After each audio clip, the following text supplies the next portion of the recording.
మీరు మీ అభిమాన shows and serials TV కన్నా ముందు ఈటీవీ విన్ యాప్లో చూడండి.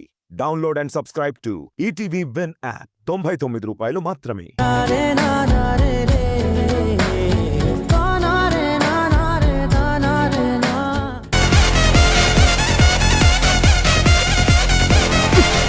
అక్క అక్క ఎక్కడికి అక్క అక్క ఏంటక్క? తమ్ముడు, అసలు నువ్వేం చేస్తున్నావో నీకు అర్థమవుతుందా? ఎందుకు అర్థం కావట్లేదు? అన్ని తెలుసుకోవాలనే కదా చేస్తున్నాను.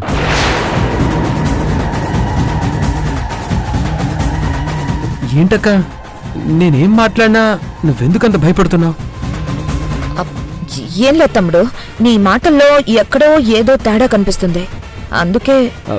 భలేదాని ఒక నన్ను అభిమానించే నీకు నా మాటల్లో తేడా ఎందుకు కనపడుతుంది?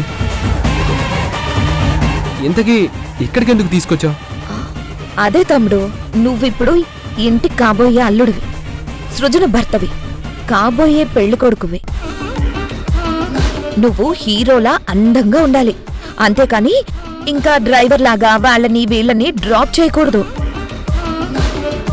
నీ స్టేటస్ పెరిగింది, నువ్వు ఇంటిలోనే ఉండాలి, మా కళ్ళ ముందే ఉండాలి.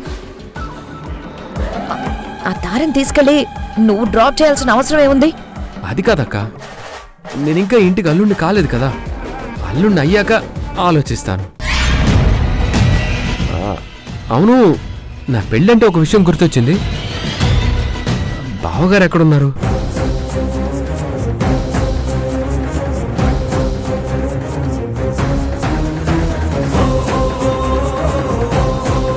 ఏంటక్క, నేనేం అడిగినా కళ్ళు పెద్దవి చేసి అంత కంగారు పడుతున్నావేంటి? నేను అడిగింది బావగారి గురించి, అంటే నీ భర్త గురించి. ఎప్పుడు లేంది ఇప్పుడు ఈ విషయం ఎందుకు అడిగావు? అదేంటక్క అలా అడుగుతావు? ఇప్పుడు నా పెళ్లి జరగబోతుంది కదా, మరి నా పెళ్లికి అక్కొక్కతే ఉంటే సరిపోతుందా? బావగారు, తన బంధువులు అందరూ ఉండాలి కదా. మీరందరూ ఉంటేనే కదా నా వాళ్ళు నా కళ్ళ ముందు ఉన్నారని నాకు సంతోషంగా ఉంటుంది. అందుకే అక్క, బావగారు ఎక్కడున్నారు చెప్పు, వీలైతే నేను ఫోన్ చేస్తాను, లేదంటే వెళ్ళి నేనే తీసుకొస్తాను.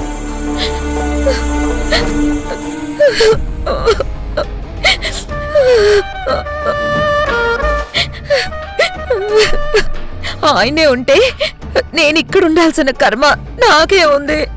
మా ఊళ్ళోనే ఉండేదాన్ని, అక్కడే పచ్చడి మెతుకులైనా తిని నా భర్త పంచునే ఉండేదాన్ని, అన్ని సంతోషంగా తినేదాన్ని.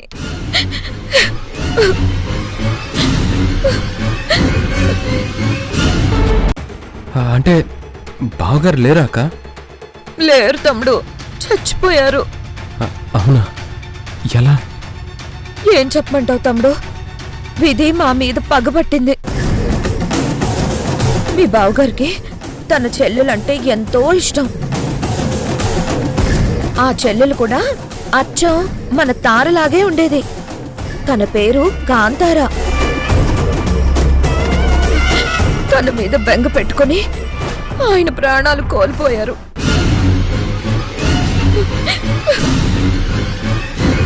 మరి కాంతార ఏమైంది?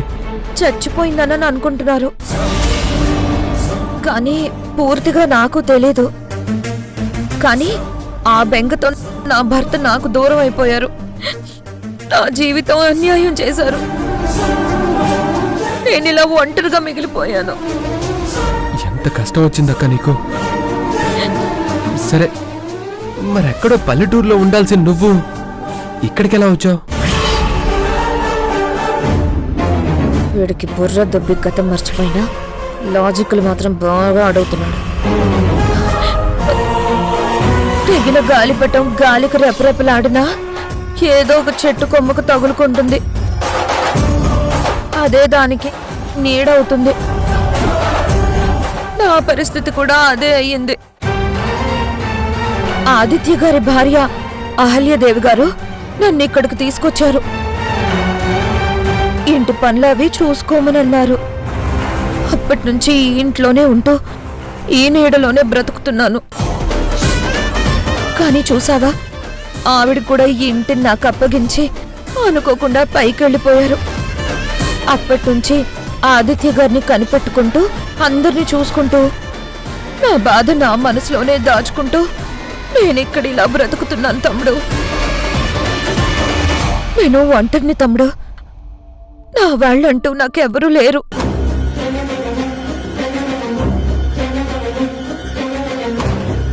తమ్ముడు తమ్ముడు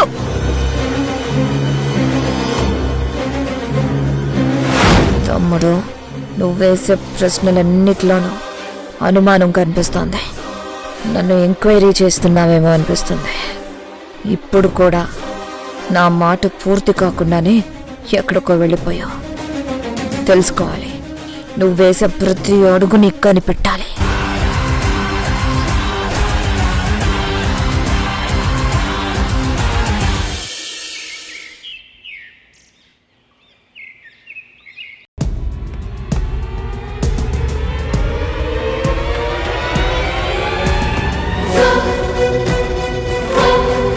ఆదిత్య గారి ఇంట్లో ఉన్న వసతి మీద మీ అభిప్రాయం ఏంటి?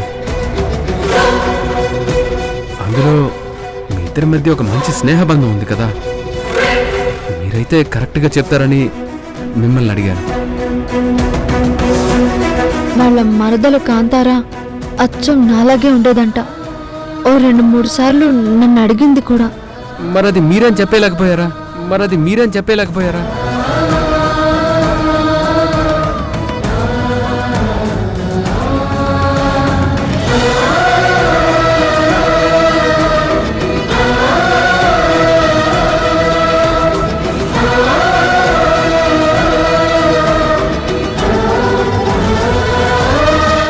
పెళ్లి పనులేంటో గాని నా ఒళ్ళు హూనమైపోతోంది. వివాహ పాలకుడని నా నెత్తి మీద కిరీటం పెట్టారు. నేను పాలకుళ్ళేని పనివాళ్ల తయారయ్యాను. పనులు చేయలేక చచ్చిపోతున్నాను.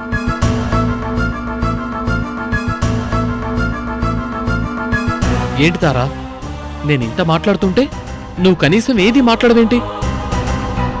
నేను కూడా అక్కడ జరుగుతున్న విషయాల గురించి ఆలోచిస్తున్నాను. ఇంకా ఆలోచించడానికేముంది?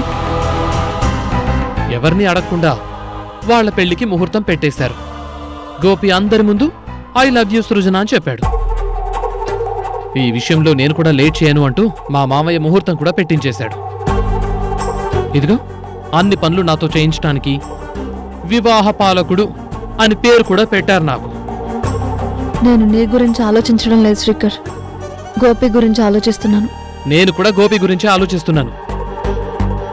అనుక్షణం వాణ్ణి తలుచుకుంటున్నాను.